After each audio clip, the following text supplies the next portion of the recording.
with Glenys, and I'm your host, Glenys Gassman. And today's guest is Amy Smith. Welcome, Amy. Hi, thanks so much for having me. You're welcome. So look, let me introduce Amy. She's a business and LinkedIn strategist and trained over 1,500 people, including CEOs of $100 million plus companies, on how to grow their personal brands and leverage LinkedIn at the same time. So she's the founder of a program called In-Demand Coach, which we're going to be talking about a little bit later. And she helps coaches and consultants reach, somewhere between 10 to 20K per month consistently in their businesses using LinkedIn.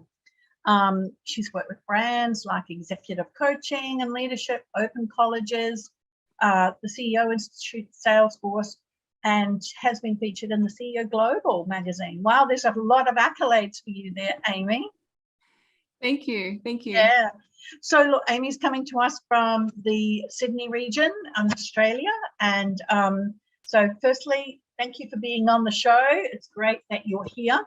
And I typically start the show off by just asking, what are you working on and what are you excited about for 2022? Well, I'm excited for 2022 in general, to be honest. I think the last couple of years, I don't have to share with any business owners that are listening to this, that it's been a little bit turbulent. And so I think I'm really looking forward to what's to come in 2022. So I'm really focused on my clients and helping them to win more business using LinkedIn. And I'm also focused, I guess, on the family side of things and house hunting and all of those things that we can all do now that we're really starting to open the borders again, and we can potentially travel a little bit more too. So yeah, potentially heading over to the United States. And so yeah, looking forward to doing a bit more travel as well as working. Yeah, that sounds great. Yeah, what word came to mind there as you were talking was freedom. So it's like, we're now starting to get some freedom back, and we're just having to learn to live with this and move on, and business is no exception to that. Some of us were lucky, and I know you were as well as myself, to have had a virtual business prior to the pandemic, which was great because it put us in a position of being able to be of service to others who needed to get into that position as well. So, I mean, that was really good. But your In-Demand Coach program, so specifically designed for your corporate coaches and executives, consultants and that, who want to attract like premium clients using LinkedIn. So tell me, what inspired you to create that program? Yeah, well, it's interesting. I think sometimes some of the clients that you work with, sometimes they were you a little while ago. And so I went from the corporate world myself. And so I was working in corporate and then launched my own career coaching business straight off the back of that. Had a background in HR, so that kind of made sense. And then I used LinkedIn as the platform to do that, to really start to build my brand and get myself out there. Ended up, to my surprise, just sort of growing my network. I think it's at over 25,000 connections now, and I really kind of unexpectedly started to attract some really premium clients through doing that. And then naturally I had some people that were actually reaching out to me and saying, hey, can you teach me how you did that for my business? Yeah. And so it kind of organically grew that way. And I think a lot of the clients that I work with, I have a similar background to them, or I really kind of understand the space that they're in because I also ran my business in a similar way. And so I think it's just really good to kind of help other people when they're just getting started, or they haven't sort of broken through that 20K per month mark in their business yet, to really, get them up and running and help them win some business. Absolutely. That's great. And so what does that cover? What does your program? So you did mention that you were, you've got an HR background and, you've been career coaching, but what does In-Demand Coaching program cover? Can you share with us, the listeners, what, if someone said, hey, I want to be in this program, what are they going to get from that? Yeah, so essentially there's three components to it. So the first thing we work on is really around confidence. And that's really confidence that you've got the right business model, the right pricing structure and strategy as well.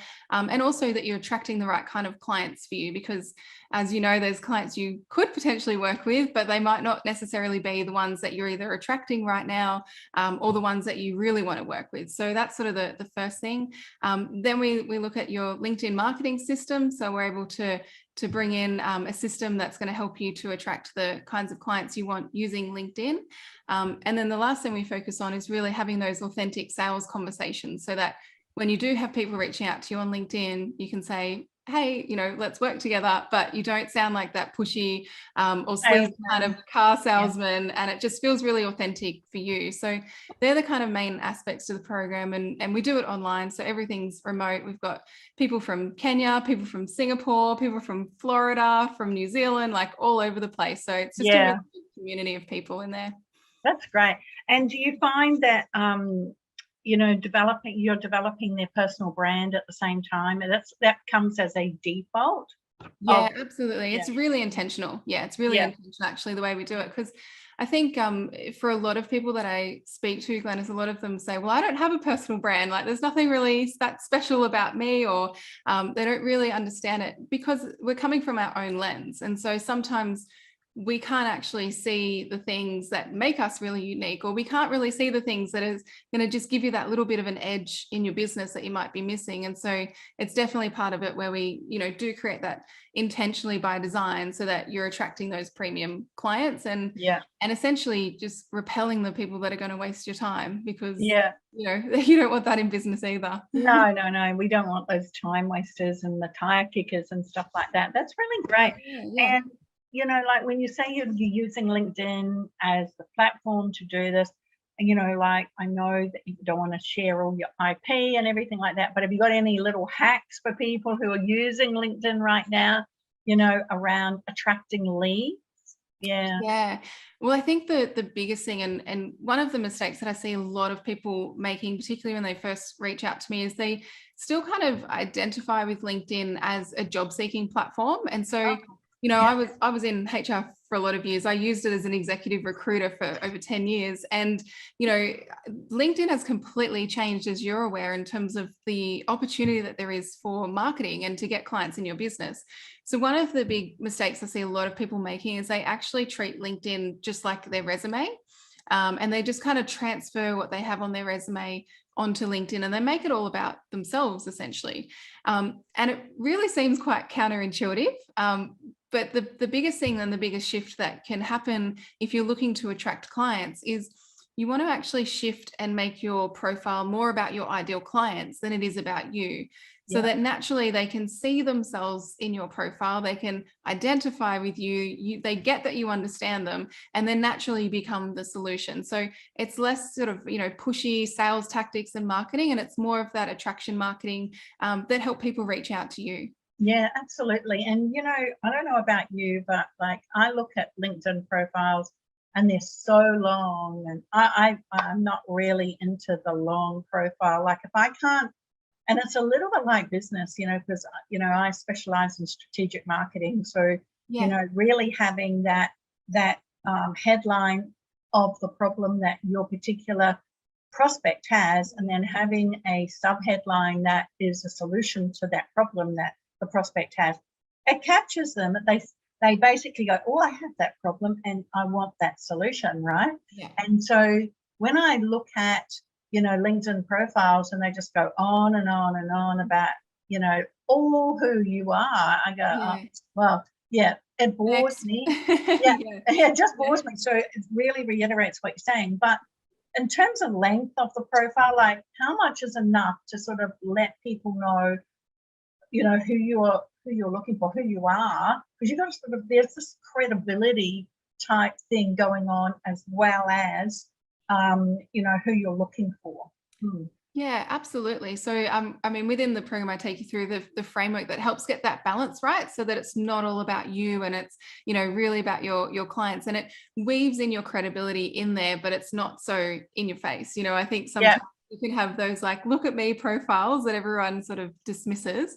And so that's not the approach. However, LinkedIn, particularly for the about section or the summary section of your profile, LinkedIn gives you around 2,000 characters. And because LinkedIn as a platform is such a keyword heavy platform in the way that it operates, you want to actually work with the algorithm, not against it, because, you know, you don't want to work harder than what you have to. So if you're able to populate with all of those characters and be really intentional with what you're saying in there, so it still maintains that quality, then what that will do is, if you're able to add in the right keywords for where you're wanting to show up on LinkedIn, then it just helps the algorithm. It allows your profile to do the heavy lifting, rather than you feeling like you're always on the front foot all of the time. LinkedIn can kind of work with you at that level.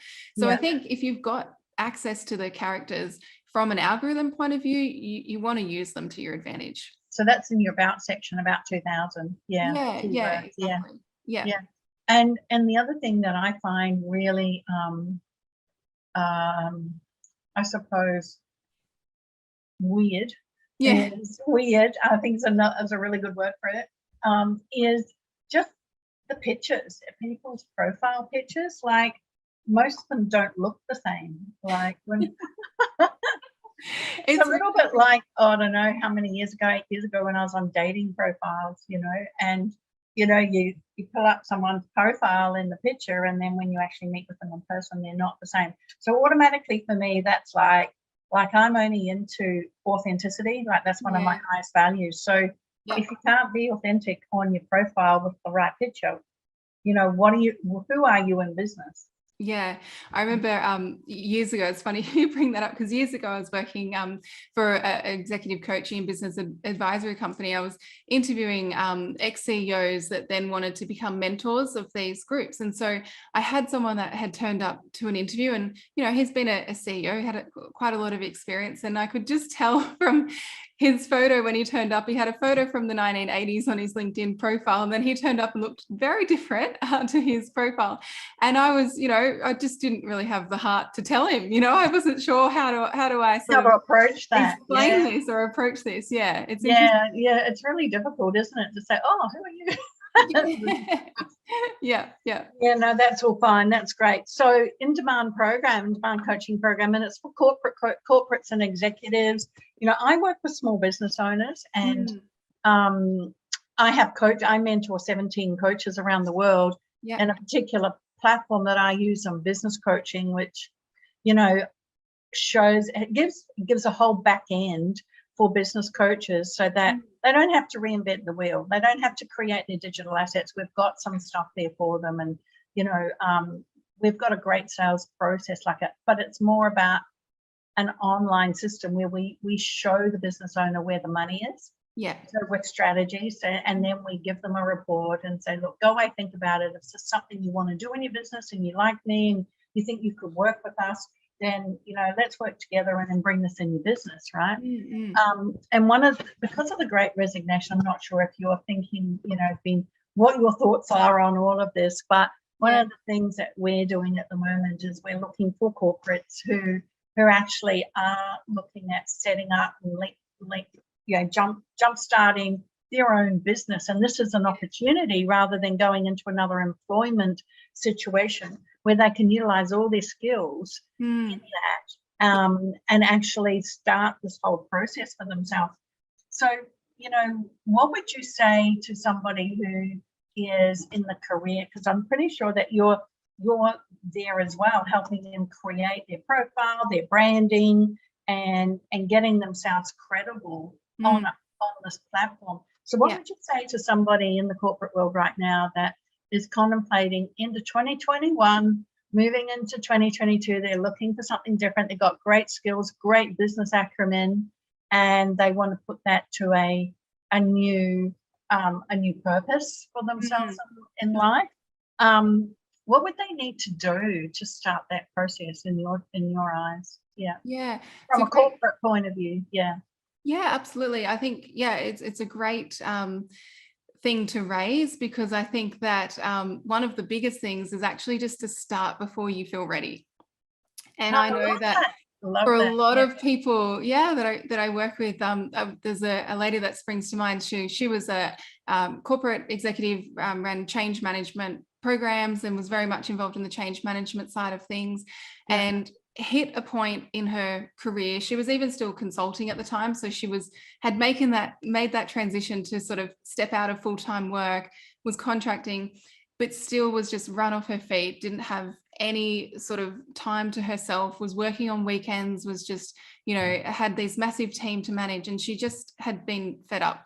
And I think what tends to happen sometimes is because the higher you go, the bigger your salary goes. And so sometimes it can feel like you've heard of the term golden handcuffs, where you do kind of feel like it's this catch-22 where you want to maintain your lifestyle, but, you know, money wise, but then you also want to have the freedom as well.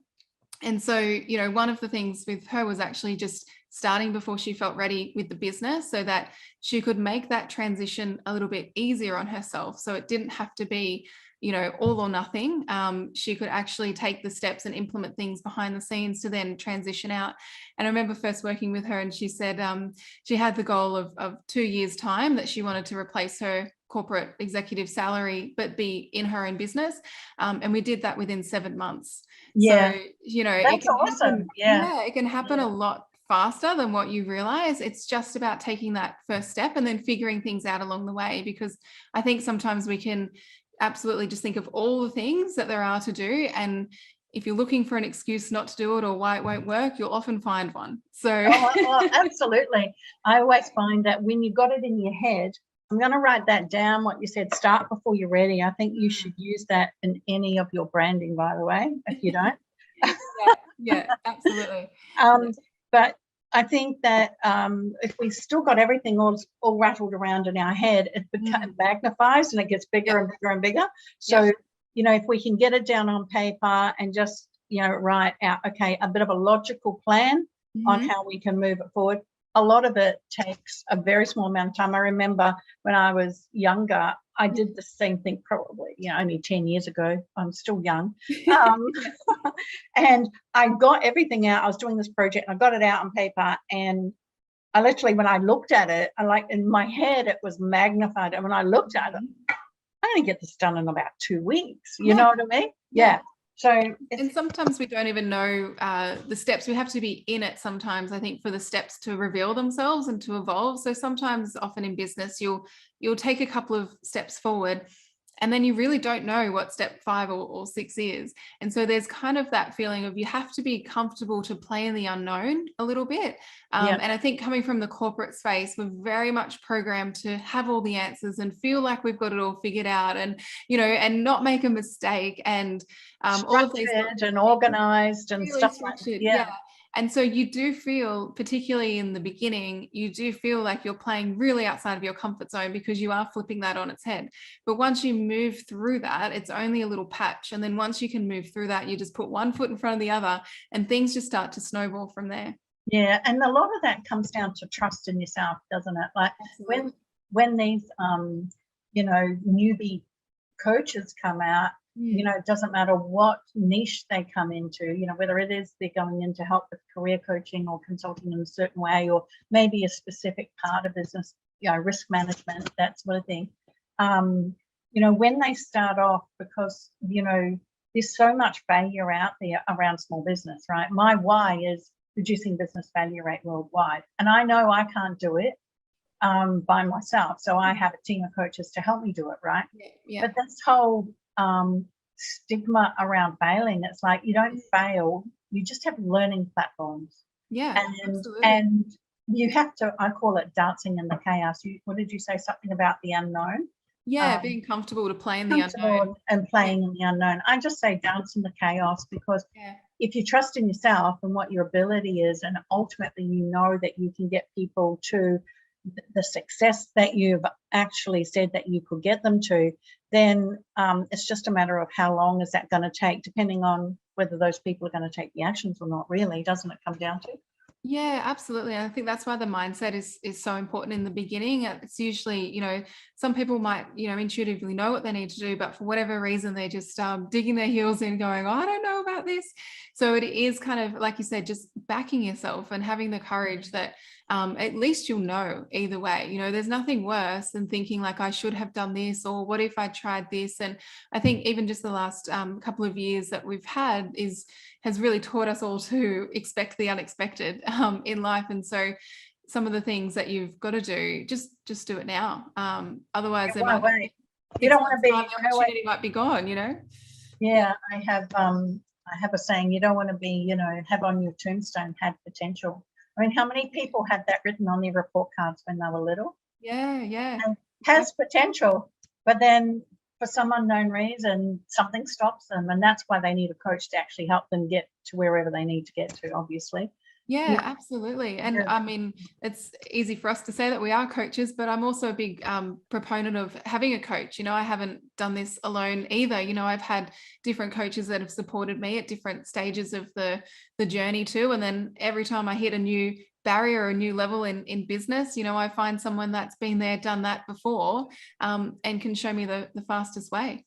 Oh, absolutely. Like I can share with you, I'm on a body transformation journey at the moment. Yeah. And so I have a high performing coach that's a food scientist. And so I've lost 20 kilos in the last 24 weeks. Oh, congratulations. Yeah, I know. I still got 12 I want to get. So, you know, like I went through a stage where, you know, just through different lady things and whatever, just packed the weight on. And then we've been able to turn this whole thing around, metabolic syndrome and, you know, all of that. And so now my body is actually really behaving very efficiently. And and, you know, like I have never lost that amount of weight ever in that period of time. Why? Because I have a coach, right? Yeah. He's coming on the G Factor in February when I've actually transformed completely. I have some before and after photos and things like that. Yeah. And so I suppose I mean, it's got nothing to do with the business side of things, but it's just a huge advocate for why we need a coach. Anyone that wants a high level of performance, you know, whether it's in getting results for clients or, you know, whether it's in the income that they're earning, or like you said, jumping over certain hurdles at certain times, you need to get a coach to actually help you do that. No Olympian doesn't have a coach. They don't get to the Olympics without a coach. Yeah. Because we can't see, like you said earlier, can't actually see how unique we are unless someone else is actually looking in at us and going, what do you do differently? You know what I mean? Yeah. And I think it's really easy to see what other people are doing out there as well and think, oh, well, they're doing that, so I need to do that as well. And it might not be the right thing for you and your business and what you're looking to create. You know, you might be comparing yourself with someone that has a team of 68 people behind them. And of course they can roll out new marketing campaigns every week. So, you know, I think it's knowing what to do at the right stage for you as well, and actually having someone to tell you, you know, don't do that right now because that's actually not going to support you, it's not going to serve you, you know, do this first and then do that for the next time. Yes, absolutely. Exactly. So can you share with us, I know you just told me that you took a lady from, you know, 0 to, you know, passing her salary in 7 months, but have you got any other stories around your on-demand or in-demand coaching program you can share with us? Yeah, absolutely. I'm so proud of all my members that are in there because, you know, I think again, they're sort of, you know, going through that little fear factor of putting themselves out there online. So a lot of the people that I work with, you know, have been in the corporate space and this is brand new to them, or they've been, you know, subcontracting for a while as a coach, but they want to actually get their own clients in their own right in their business so they can have control over their week and their freedom and everything as well. And so one of the clients, Narelle, she's a career coach. She started in the program. She had a logo and a business name and nothing else. And she landed her first career coaching client within 14 days. Wow. And that was worth a few $1,000s for her for that coaching client. I've had others that have landed. There's been 2 clients this week, actually. One of them's landed a $50,000 project. Another one has landed a $50,000 project, which could extend to $100,000 as well. And, you know, they've been in the program less than 4 months. I had a lady that's quadrupled her sales revenue as well by the 4th month. So yeah, I think, you know, the system works if you work the system, essentially. Yeah, it's all about firstly the mindset, believing you can do it and being there. But then secondly, you've got to take the actions. How many times have we heard that? You know, you've really got to take the actions to get the results. Yeah. This doesn't happen, does it? Exactly. Well, congratulations. They're amazing results. You should be very proud of what you're doing. Yeah, oh, it's all them, honestly. Like I'm a really hands-on coach in the program as well. I think, you know, I love the fact that I know where everyone's at. I know the stages that they're at. I know what they need help with next, and I love the fact that they also ask for support when they need it as well. Yeah. And it's a teamwork. You know, you're able to sort of help them, and just I'm a big component of no fluff. So Oh, me too. a lot of people, they don't need more information. They don't need to sit on 4-hour videos and learn things that they might already be across. They actually just need the implementation, the actions, the steps, the frameworks and things. And I essentially just give them all the things that I know have worked in my business so they can model and use for themselves. Yeah, that sounds great. Awesome. So last question I want to ask you. So the G factor is a unique set of skills, experiences, disciplines that give you the edge, you know, to being successful. So, you know, when you look back at your career and what you've done to get to where you've got to right now, what's the one skill or discipline that you would believe to be the most important for success? You know, like what's your G factor? Yeah, it's an interesting one. I'm thinking back to a colleague of mine that once told me that I have a big engine, and so I think it's a level of resilience, of just not giving up. If there's a setback, it's more around, for me, how can I make this happen? What do I need to do to change it or fix it, or how can we move forward? It's not just throw my hands up and give up. So I think there's a level of resilience that maybe I have naturally, I guess. I was always sort of that high achieving kid in high school, and, you know, wanting to do well at school, and, you know, kind of always looking to level up in my career along the way as well. I typically found myself as the youngest person in the room as well. And so, you know, I was in situations where I was in board meetings and I was definitely one of the only females and definitely one of the youngest in the room by far. And so I had to learn to deal with that situation. I had to learn to speak up. I had to learn to be comfortable. And I wasn't comfortable at the start, but I had to, I guess, going back yourself. Yeah. Unknown. I just had to back myself, and I had to, trust in my own intuition a little bit as well, and just keep pushing forward. So that's kind of, I think, the few things that sort of come to mind for me. Yeah, absolutely. Resilience plays a big part in business, because we're always going to get setbacks. But, you know, most business owners who have the courage, and I take my hat off to anyone who started up their own business, they have the courage to actually follow through with a dream, and then for them to keep going. So I always say, if you can't go through, you got to be able to jump over, or you go under, or you go around the side, or you go around the right side or the left side, or whatever. You know what I mean? Like, there's always a way, and that comes from creativity. Are you a left-hander at all? No, right-handed. Right-handed. It's interesting because you know, I find that a lot of business owners who have that creativity gene also have a left-handed approach to things as well. So you can have that logical, but then you also got that, you know, creative flair. You're lucky, you're probably both, right? I'm no good at drawing with my left hand, if that's the question, because I'd be terrible. I'm actually not a very good drawer at all. My members laugh at me every time we're on a group coaching call. If I bring up the whiteboard, I'm drawing like a bit of a visual for them. Terrible drawer, so that's fine. That's all right. That's all right. That's why we have graphic skills and things like that. Exactly. That's why I have a graphic designer. That's it. You know. So look, tell me, how do people contact you, Amy? Yeah, well, first and foremost, LinkedIn is probably the place that I play the most, which would make sense. So / Amy L. Smith Coach is my URL for LinkedIn. My website is also amylsmith.com. And if anyone's interested in grabbing some little implementation action steps around LinkedIn, you're also welcome to access my LinkedIn blueprint, which you can find at amylsmith.com / blueprint. It's just a free little guide that'll help get you started as well. Oh, that sounds great. So reach out to Amy if you're thinking about, you know, starting up your own business, and, you know, you want a bit of a change for 2022, and you want to sort of get out of the corporate world. She's the gun in that. She's done it herself, and she's been very successful now helping others do that.